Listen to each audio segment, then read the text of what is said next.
For the past couple of years, I've been writing stories for frontline healthcare people, caseworkers dealing with domestic violence in remote communities. And more recently, I've been writing stories for those helping friends work through the hurt and the damage of various forms of abuse.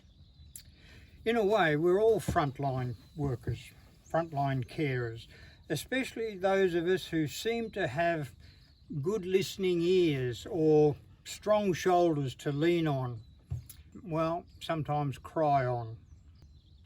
I've believed for a long time that people filling that role can often do more than listen. I'm not suggesting they take on the role of a professional, but with some simple techniques, they're able to take their caring role to another level. They can, for example, tell therapeutic stories, finding, not surprisingly, they have an amazing effect on people. I say not surprisingly because it's well known that societies that still have an intact storytelling culture have a much lower incidence of depression, anxiety, and other emotional distresses. You'll probably find you have an innate skill in telling stories too. We all do. Over the centuries, mothers and fathers have provided comfort and healing for their children simply by telling them stories. A lot of people think stories are just for kids. No, for adults too. In my private practice, I would invariably ask a new client, can you think of a favourite story from childhood? One you were told or one you read yourself? In reflecting on this question, they'd often be amazed at how much of what they had become could be traced back to the influence of that story. No, stories are not just for kids. With our recent understanding of why humans dream, we have a much better picture of the role the preconscious brain has on our thinking and behaviour, as well as what to do when things go wrong.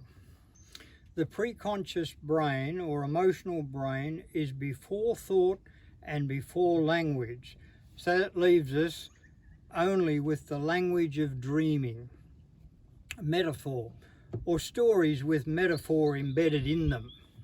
So my first pointer, now you know why stories can be so helpful, is to think in terms of dream language. Imagine you are playing a role of a dream where anything is possible. It's fantastic in the truest sense of the word, and there aren't any constraints on what is possible.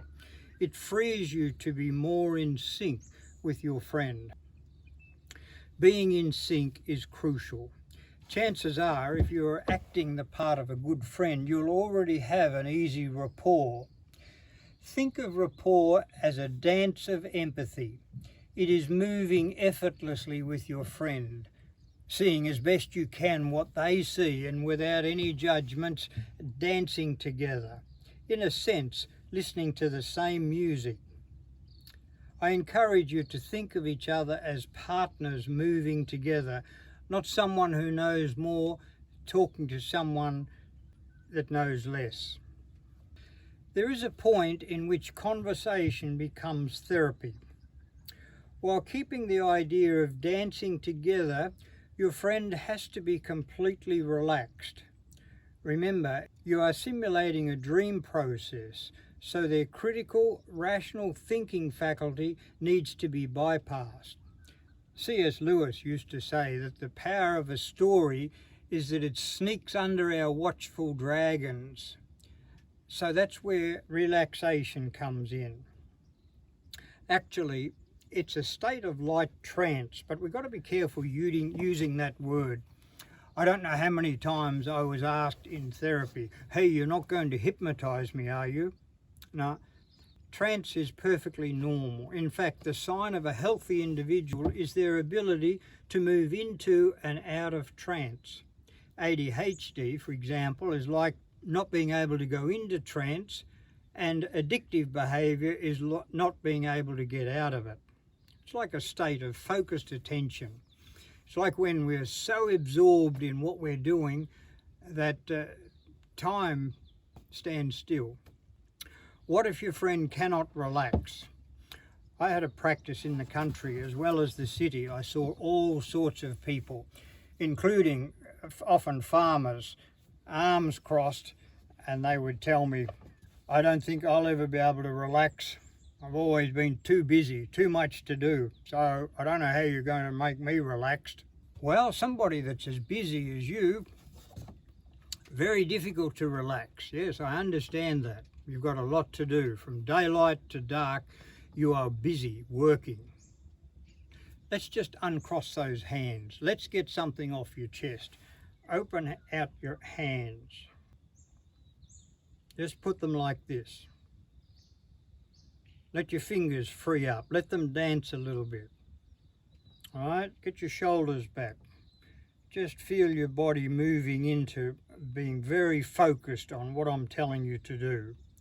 Right, now what I'd like you to do, Howard, I want you to fold those fingers tightly into your wrist, very, very tight. I mean, put a lot of pressure on those and see the whiteness of your knuckles as you hold that pressure.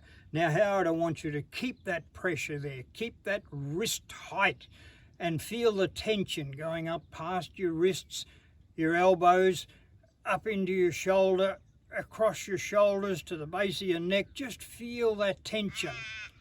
Hold it tight. Tension in your shoulders and your neck. You're doing well, Howard. Now, in a little while, not just yet, but in a little while, I want you to release those fingers. You ready? Now, just release those fingers. Feel what it's like to be freed again. Isn't that something? Isn't that amazing?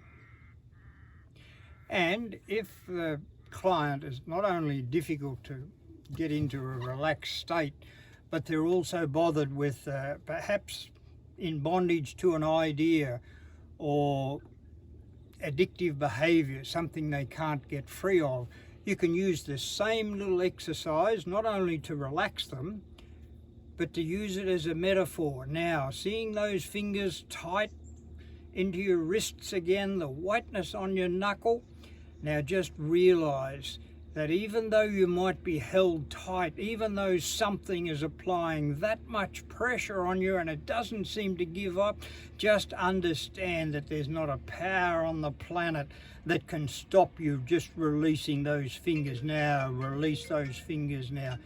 Oh, feel how good that is to becoming free again. Let your fingers dance.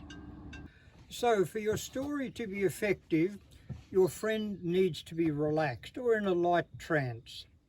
Some pointers for achieving this might be helpful for you. I would probably start with something like this. My, with what you've told me, it's no wonder you're so stressed, so upset. It's almost too much for anyone to handle. I can see how it stresses you out. Let's try a little exercise to take that stress away, to just give you a break from it just for a while. Would you like that? I've never had anyone who wouldn't like that. Now let's sit back and relax. No need to do anything or be anywhere. Just feel yourself resting into that chair. Muscles starting to ease, shoulders starting to sag a bit. Just getting that relaxed. In fact, you can give your muscles permission to have some time off. They won't be needed. Tell your feet, take a break, time out. Not going anywhere, not needed. Let them feel relaxed. You're doing great. Notice how good it feels. Now let's concentrate on our breathing. Take a deep breath in. Hold it. Now let it out slowly. Very good. Now again, another time. Big breath in. Hold it. Then slowly let it all out. You can feel yourself starting to relax already. Notice how good it is. Let's try it. Another deep breath. Just think of all those stresses you told me about. See them lining up. And then feel them taking a free ride out of your body. How good is that? You're so glad to see them go. Now be aware of your muscles. They're already starting to relax. Just focus on them. and feel them becoming part of the relaxing process. Your neck and shoulders, feel the tension around them starting to free up, and your legs and feet. Hear them saying thank you for some time off. Arms and wrists, move them a little to free them and let your fingers loose. Just let them relax. Nothing to hold, so let them dance a little. That's great. You're good at this. Now, while you're still taking deep breaths, I will count you down from 1 to 10. 1 being like we are now, and 10 being very, very relaxed. It's into a beautiful state of complete relaxation. And with each number, you will feel yourself becoming more and more relaxed. 1. More and more relaxed. 2. Muscles just easing up. Wonderful. And so on. All the time, linking your number with the out breath, because this is the relaxation response. It's the opposite of inhaling. When we take a fright, the relaxed response is to breathe out. Some therapists include a suggestion to close their eyes, but I never do.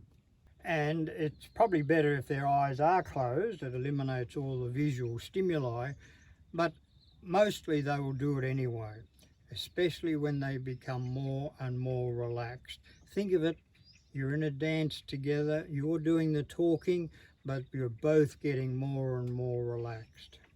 When you reach 10, you're free to use your normal voice. No need to be quiet and dreamy now.